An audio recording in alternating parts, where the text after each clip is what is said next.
ನಮಸ್ಕಾರ ಸ್ನೇಹಿತರೆ, ಅನ್ನೀಸ್ ಫ್ಯಾಮಿಲಿಗೆ ಸ್ವಾಗತ. ನಾವಿವತ್ತು ರೈಸ್ ಬಾಲ್ನ ಪಾಯಸ ಮಾಡ್ತಾ ಇದ್ದೇವೆ. ಅದನ್ನು ಯಾವ ರೀತಿ ಮಾಡೋದು ಅಂತ ನೋಡೋಣ ಬನ್ನಿ. ನಾನು ರೇಷನ್ ಅಕ್ಕಿಯಿಂದ ಇದನ್ನು ಮಾಡ್ತಾ ಇದ್ದೇನೆ. ಇದನ್ನು 2 ಸಲ ಚೆನ್ನಾಗಿ ತೊಳೆದು ನಂತರ 2 ಗಂಟೆ ಹೊತ್ತು ನೀರಲ್ಲಿ ನೆನೆ ಹಾಕಬೇಕು. ಅಕ್ಕಿ ನೆನೆದಿದೆ. ಇದನ್ನು ಮಿಕ್ಸಿ ಜಾರಲ್ಲಿ ಹಾಕಿ ಇದನ್ನು ಕಡಿತಾ ಇದ್ದೇನೆ. ಇದಕ್ಕೆ ಒಂದು ಸ್ವಲ್ಪ ನೀರನ್ನು ಹಾಕಿ ರುಚಿಗೆ ತಕ್ಕಷ್ಟು ಉಪ್ಪನ್ನು ಹಾಕಿ ಈ ಥರ ಚೆನ್ನಾಗಿ ರುಬ್ಬಬೇಕು.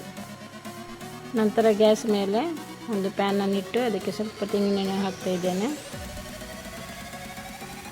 ಕಡೆದ ಹಿಟ್ಟನ್ನು ಒಂದು ಸ್ವಲ್ಪ ಗಟ್ಟಿಯಾಗುವವರೆಗೆ ಅದನ್ನು ಬಿಸಿ ಮಾಡೋದು.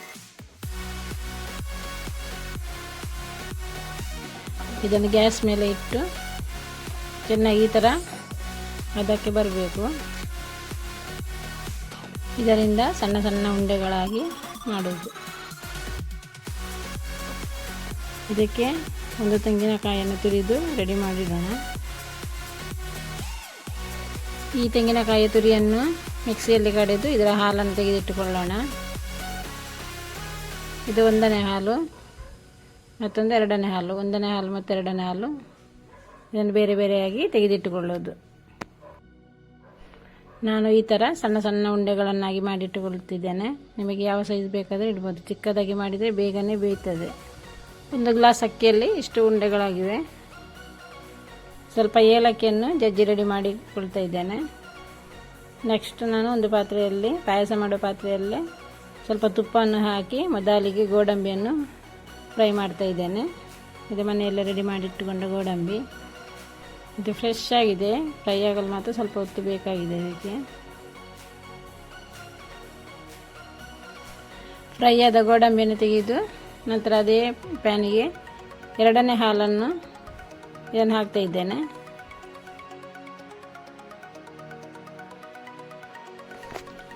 ಇದು ಚೆನ್ನಾಗಿ ಕುದಿದ ನಂತರ ಇದಕ್ಕೆ ಬೆಲ್ಲವನ್ನು ಸೇರಿಸುವುದು. ನಾನಿದಕ್ಕೆ 150 ಗ್ರಾಮ್ನಷ್ಟು ಬೆಲ್ಲವನ್ನು ಸೇರಿಸ್ತಾ ಇದ್ದೇನೆ. ನೆಕ್ಸ್ಟ್ ಇದಕ್ಕೆ ರೈಸ್ ಬಾಲನ್ನು ಮಾಡಿ ಇಟ್ಟಿದ್ದೇವಲ್ಲ ಅದನ್ನು ಸೇರಿಸುವುದು. ನೆಕ್ಸ್ಟ್ ಹುರಿದ ಗೋಡಂಬಿಯನ್ನು ಸೇರಿಸುವುದು. ಮೊದಲ ಬಾಲನ್ನು ಹಾಕಿದರೆ ಬೆಲ್ಲದೊಂದಿಗೆ ಚೆನ್ನಾಗಿ ಹೀರಿಕೊಳ್ಳುತ್ತದೆ. ನೆಕ್ಸ್ಟ್ ಸ್ವಲ್ಪ ಅದಕ್ಕೆ ಜೀರಿಗೆಯನ್ನು ಸೇರಿಸುವುದು. ಇವಾಗ ಇದನ್ನು ಎಲ್ಲವನ್ನು ಚೆನ್ನಾಗಿ ಮಿಕ್ಸ್ ಮಾಡೋದು. ಇದನ್ನು ಸ್ವಲ್ಪ ಹೊತ್ತು ಬೇಯಲು ಬಿಡುವುದು. ಇವಾಗ ಜಜ್ಜಿದ ಏಲಕ್ಕಿಯನ್ನು ಅದಕ್ಕೆ ಸೇರಿಸುವುದು.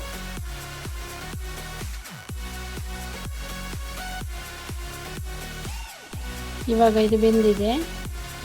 ನೆಕ್ಸ್ಟ್ ಇದಕ್ಕೆ ದಪ್ಪವಾದ ಗಟ್ಟಿ ಹಾಲನ್ನು ಸೇರಿಸುವುದು. ಇದು 1ನೇ ಹಾಲು, ಇದಕ್ಕೆ ನೀರು ಸೇರಿಸಲಿಲ್ಲ. ಇದನ್ನು ಕೊನೆಗೆ ಸೇರಿಸಿ ಚೆನ್ನಾಗಿ ಮಿಕ್ಸ್ ಮಾಡೋದು.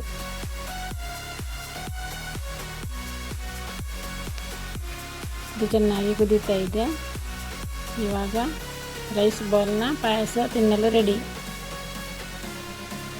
ನೋಡಿದ್ರಲ್ಲೇ ಸ್ನೇಹಿತರೆ, ಒಂದು ರುಚಿಯಾದ ಪಾಯಸ. ಇದನ್ನು ನೀವು ಕೂಡ ಮನೆಯಲ್ಲಿ ಟ್ರೈ ಮಾಡಿ ನೋಡಿ. ನಿಮ್ಮ ಅನಿಸಿಕೆಗಳನ್ನು ಕಮೆಂಟ್ ಮೂಲಕ ತಿಳಿಸಿ. ಇನ್ನು ಮುಂದಿನ ಒಂದು ಒಳ್ಳೆಯ ವಿಡಿಯೋದೊಂದಿಗೆ ಸಿಗೋಣ. ಬಾಯ್.